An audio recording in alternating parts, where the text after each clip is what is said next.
So, say what you will. I'm here to witness the divination of the Matrix of Prescience. The Divination Commission has ways of extracting the truth, and they're far more effective than a conversation. Then please, Master Diviner, witness my destiny.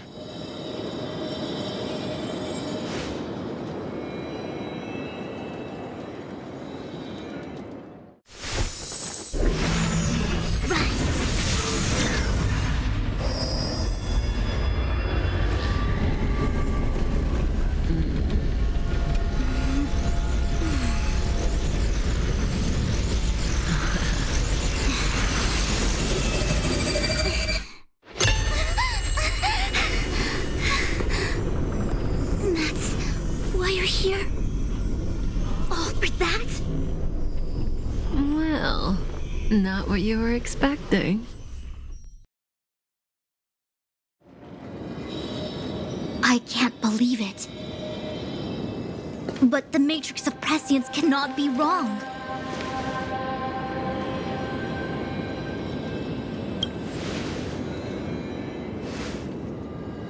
Kafka has nothing to do with the Stellaron, but you... It's you! Ha! Absurd! I'd never have thought it.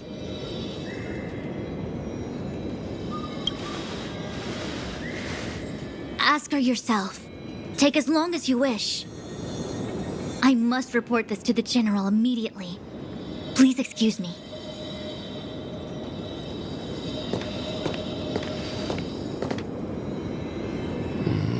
You go ask her.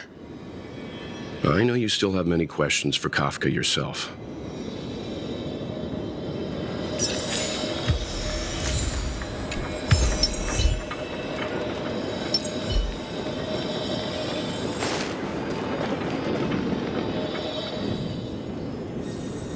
Hi. You haven't changed a bit.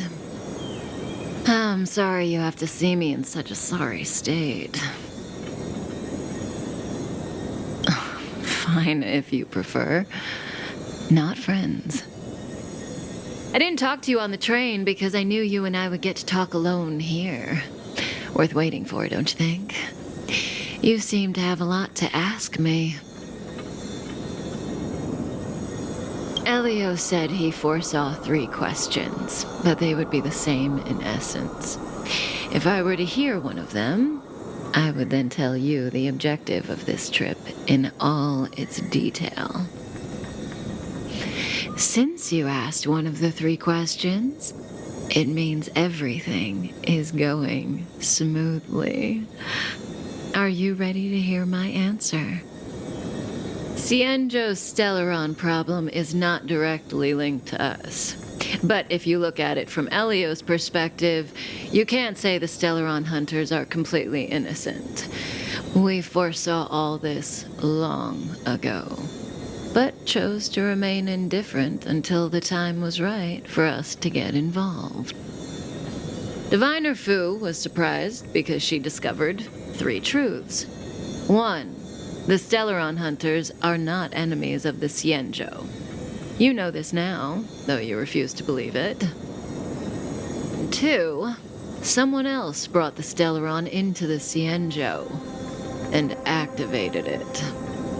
A result of both internal unrest and external aggression. Traitors on the Luofu and enemies from outside want to overthrow the Cienjo.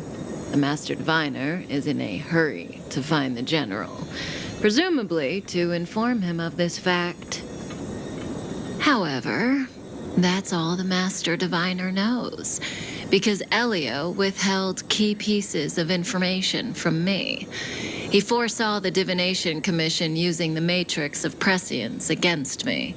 To guard against setbacks, he ensured that I knew only what he wanted the Cienjo Alliance to know in this moment.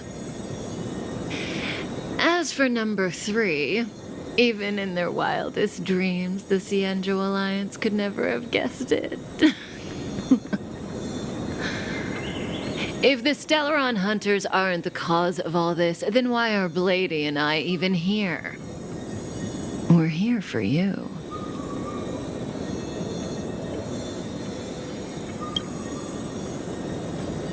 Sounds ridiculous, doesn't it? It's no wonder Fushen doesn't believe it either. But the Matrix of Prescience doesn't lie. The answer is just that bizarre.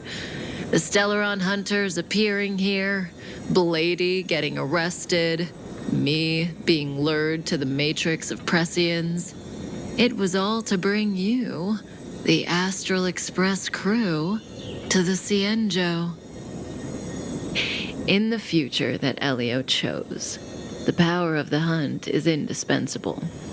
And that's why the Astral Express crew had to come to the Luofu and achieve something important for the Cienjo. You had to establish a connection with the Alliance.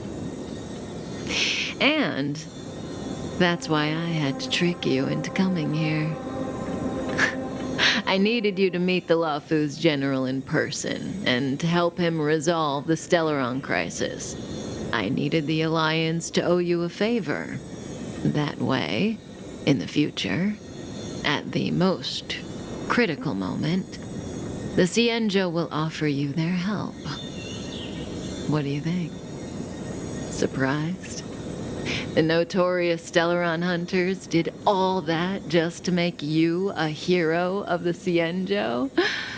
Quite the plot twist, don't you think?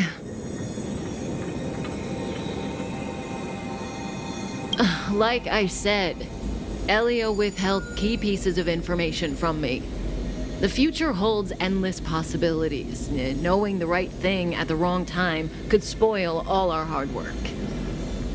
There is only one thing I can tell you about the future. In the best and the worst cases, you will eventually have to face Nanook, the destruction. And when that time comes, you will need all the help you can get. It will be a brutal struggle of eonic proportions. Proportions that neither you, nor I, nor the Astral Express will ever be able to reach. In the vast majority of futures, that's when destiny ends. But if we follow Elio's plan, there may be a glimmer of hope on the horizon. You know, even eons can be killed.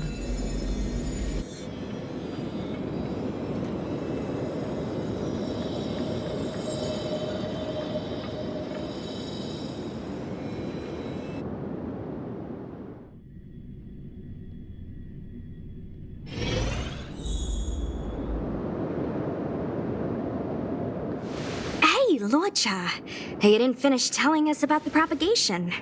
Keep going, it's interesting. So, eons can die, huh? Weird. I thought they were invincible. There is no true invincibility or immortality in the world. Such exaggerations are born of the perspectives of ordinary beings. Nonetheless, ordinary beings could not have orchestrated the fall of the propagation. That eon was slain at the hands of another eon. I don't understand. They're all eons. Why do they want to fight? Are you really from the Cienjo? Other eons aside, surely you must know the story of Lan and Yaoshe.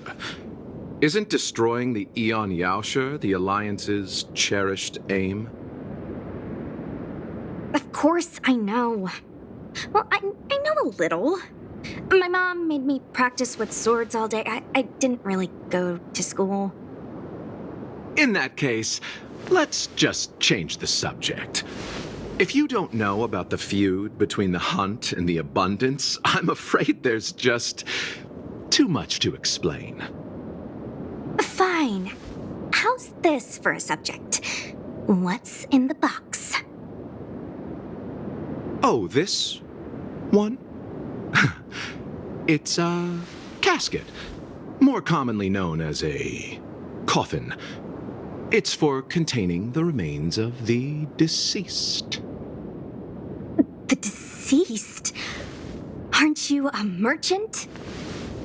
Yes, indeed. This is just part of my job. I was asked to deliver this coffin to the Xianzhou. Ah, I'd quite forgotten. For long life species, death is probably a distant concept. Nope. The Cloud Knights spend a lot of time on the battlefield. Death is a common occurrence. It's just we don't put bodies in boxes. Coffins. In the Xianzhou, people go to the Hall of Karma in the Ten Lords Commission and consecrate the names and jade abacuses of the dead. It's our way of saying goodbye. The Foxians and the Videodora have their own ceremonies. Foxian soldiers place their dead in star skiffs and then let them drift out into the stars. They call it the returning. As for the Videodora, they're more mysterious. They say that when a Videodora is very old or has a fatal injury, they turn into an egg that looks like a pearl. When the shell breaks, they come out looking young again. My mom calls the Videodora long scions.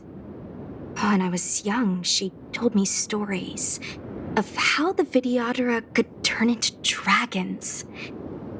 I don't know if that's true.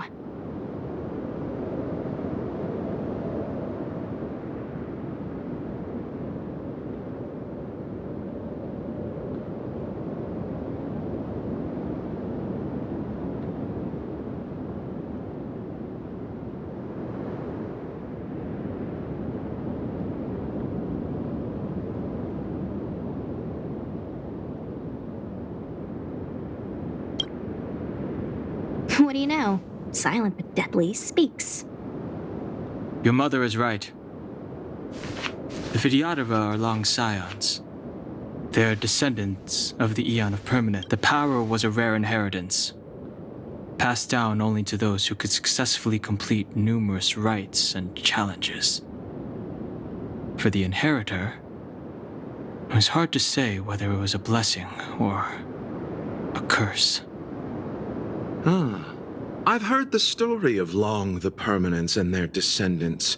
Many myths and legends praise the Eon for a rich and immortal life. But for some reason, the Eon disappeared among the stars without a trace. Almost as if they had never existed, leaving only their descendants. Every life has its limit. Even the Eons are not truly immortal and will eventually reach the end of their lives. Let me ask you one more question. Do you know the person in the coffin?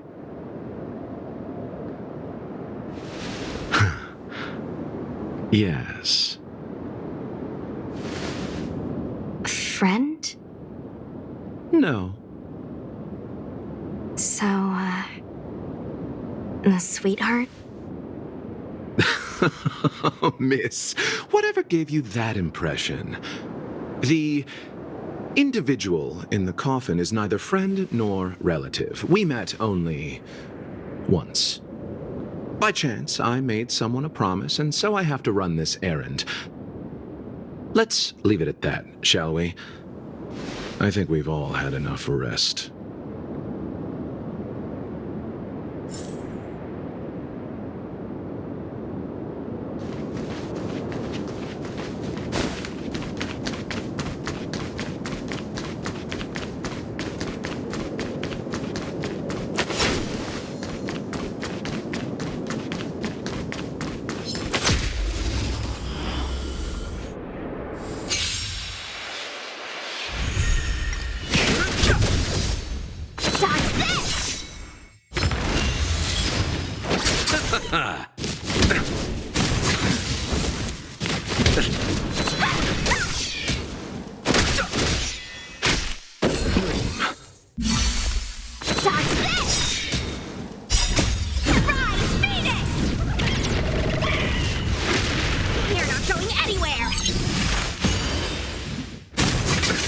Nothing major.